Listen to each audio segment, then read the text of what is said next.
Hello everyone. Today we will discuss about cervical mucus.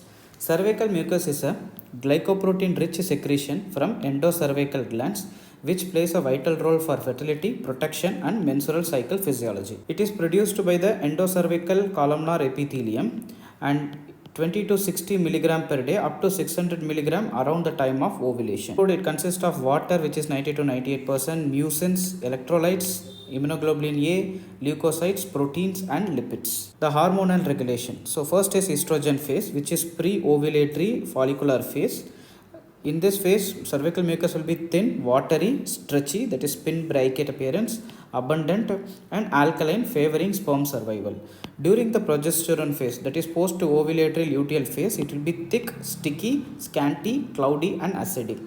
It acts as a physiological barrier to sperm and infections during this phase. The cyclical changes that happens.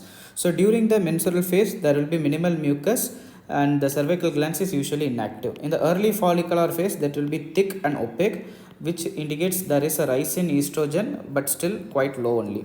In the pre-ovulatory phase, it will be thin, clear, abundant with a high Spinnbarkeit appearance and indicates high fertility.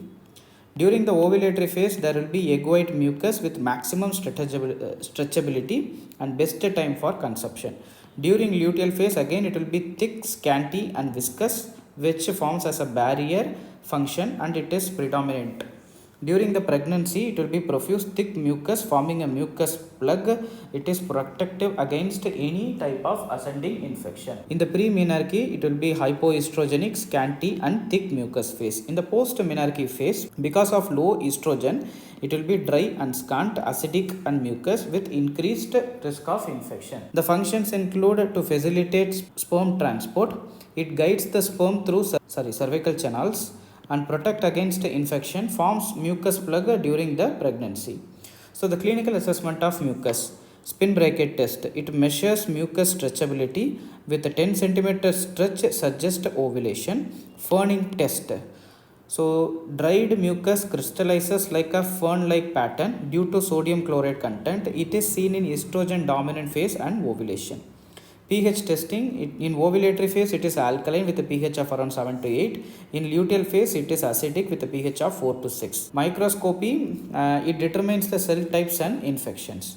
Clinical significance include it is useful in assessing the infertility evaluation and useful for ovulatory monitoring and diagnosing any hormonal imbalance, and it is a useful thing during pregnancy. Cervical mucus in pathological conditions.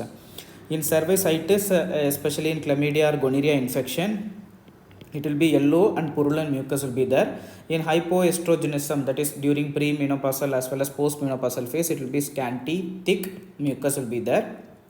And excess estrogen exposure results in excessively watery mucus. In pregnancy, it will be abundant, thick mucus plug, and cervical erosion or ectopy, increased non-purulent discharge will be there. To summarize, cervical mucus changes reflect the hormonal cycle.